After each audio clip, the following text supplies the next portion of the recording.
Hello and welcome back to Hakim's Video Journal. The time is currently 2:08 and I decided to record for, the day that just happened because it's fresh in my mind and I don't want to get off schedule again. So, we're here with a little bit of a late one. My brother's in the other room, presumably sleeping. So, I'll try to keep it kind of quiet. I just got back from a 3 hour melee session.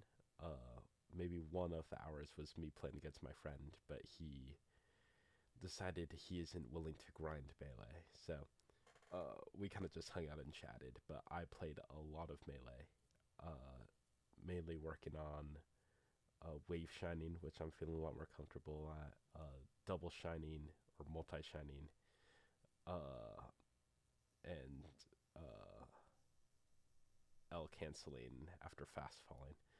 Uh, which means nothing to most people, but all it really means is my thumb is a little more red and the the edge of my finger, my thumb and pointer finger hurt.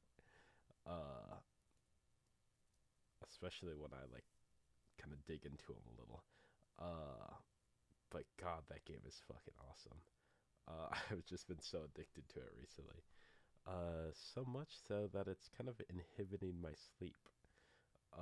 So much so that starting with what I did today, I was late for work today. Um, the initial plan was for me to get up and go to the gym with one of my friends and then go to work after that. It turned into me bailing on my friend. I texted my friend. I woke up at I think 8:30 and texted my friend, "Hey, not going to the gym today. I'm super fucking tired."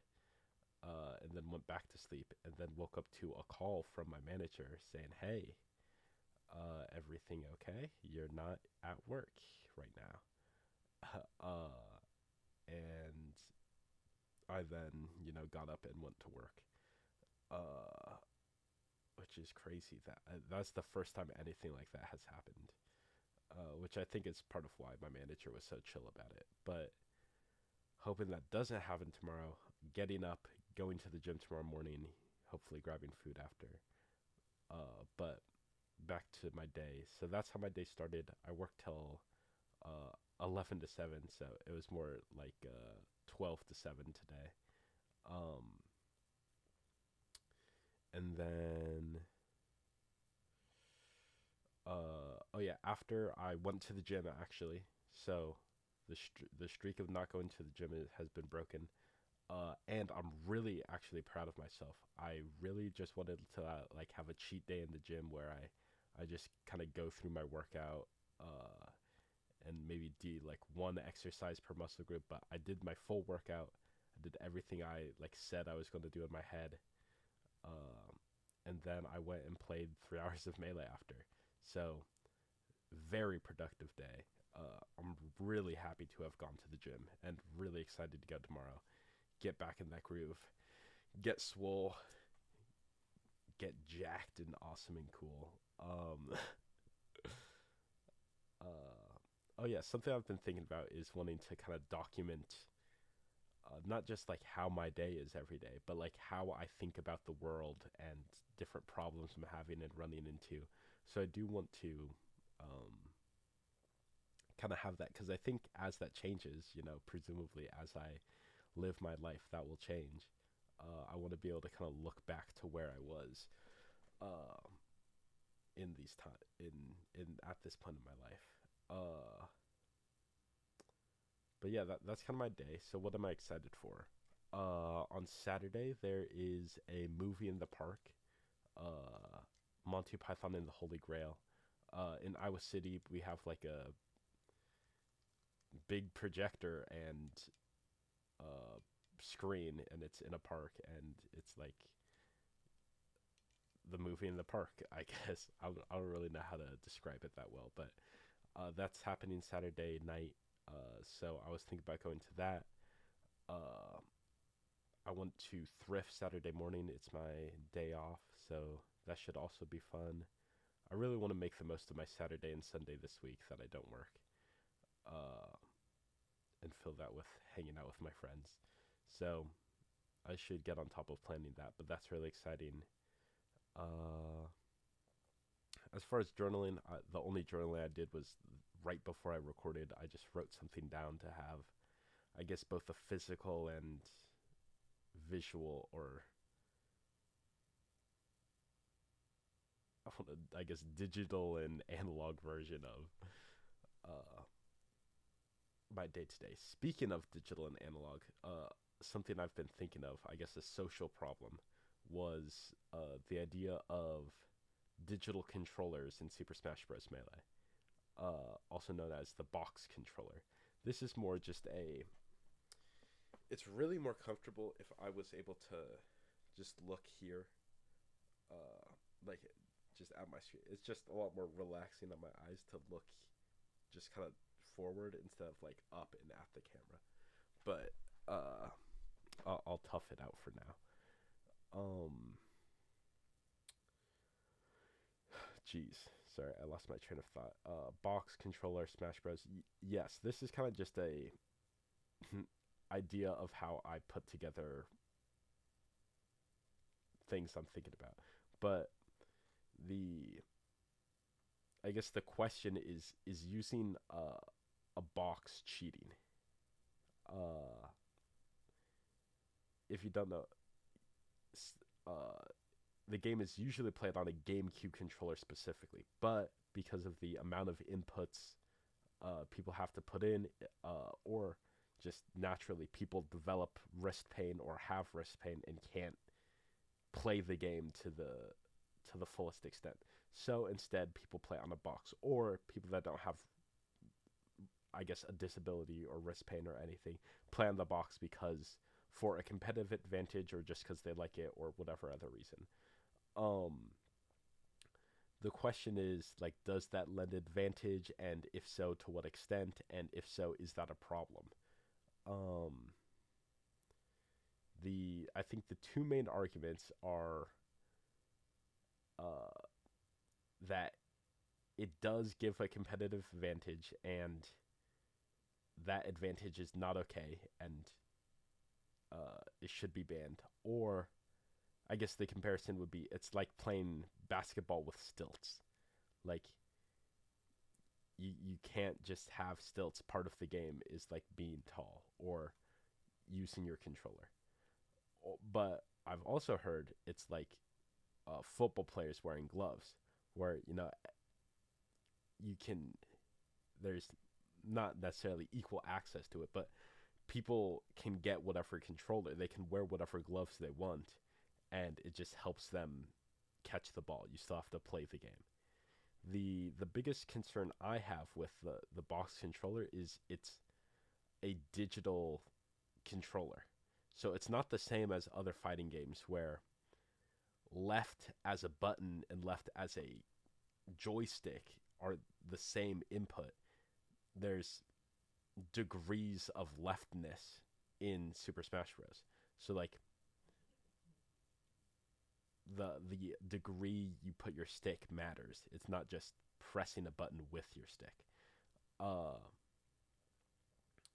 so that significantly changes a lot of features of the game that rely on angles, DI, SDI, I guess ASDI, wave dashing, different movement options, aerial drift are all different on the box. Uh, Not that it being different is a problem. The question there is the question therein lies. Nice, some old English there. Therein lies.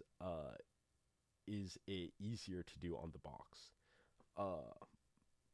And is it problematically so easier to do on the box? Uh, Honestly, I don't know too much about the specifics of.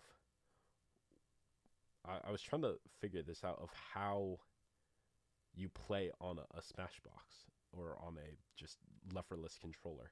So I would actually like to know more about that. Like, how do you wave dash at different angles? And, like, is it easy to get a really good wave dash angle? Um,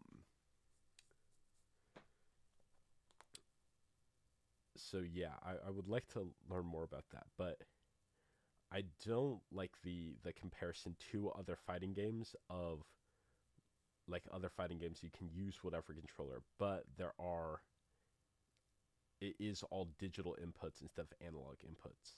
Like a Korean backdash, like back back down back back is the same whether you do it controller or whether you do it digitally or buttony buttonly. Uh, and in fact, my understanding is actually doing it on a fight stick uh gives some advantage because the when you dash back and then backwards crouch, when you release the backwards crouch, it actually gives you another backwards input because of the anatomy of the controller, which is interesting, but kind of besides my point. Um, I don't like the idea of limiting the accessibility of, especially a video game. For a lot of people, video games is like a competitive outlet that can be fully realized, regardless of like physical disabilities, and having something like wrist pain or something that stops you from moving your fingers how you want to. I, the point I'm making is not something like, oh, I'm not good enough to move my fingers fast. Something that's stopping you from doing that, or stopping you from holding or squeezing a controller that you want to have a more ergonomic layout. Uh, I don't want to limit access to that. I just don't want it to be, I guess, better than a GameCube controller, which raises the question: is it ever in a competitive setting? Is it ever okay for the accessibility aid to be better than the default option?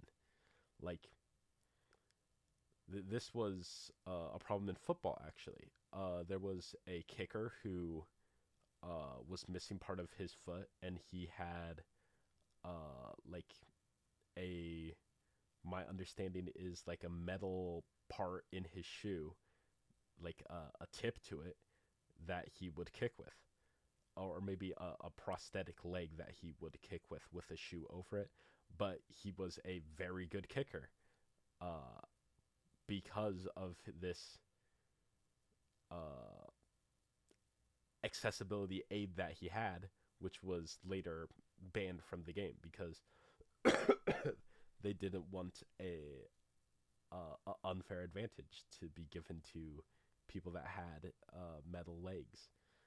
I guess the difference in this situation is people can't just cut off their legs to get this benefit, but anybody can switch to a box controller, uh, which does kind of make it interesting and different that anybody could play out on a box controller. That's not something I've put a lot of thought into, but anybody can do it. I guess how much of the game does using a box controller take away? Like in running, there are like shoes that are banned. I know for marathon running, I think it was a big story that the Nike like Hyperfly 2s were banned. That you just couldn't use those shoes because they were too good, I guess. Um, so is the box too good that even though anybody can get the Nike Hyperfly 2s, doesn't need to be banned? Or maybe the shoe was banned because not everybody could get their hands on it, and only Nike athletes would be able to benefit from the advantages of the Hyperfly. Uh, Definitely something I want to think more about. especially the accessibility angle is definitely. I don't want to have like a staunch take on it that like doesn't take that into account, because I do think it is a sensitive topic that uh deserves the sensitivity, not in like a, oh like I can't talk about the damn Smash Box anymore without the liberals coming after me. Just in like the way that it is, people do want to play the game and people can't play on a GameCube controller. What should they do?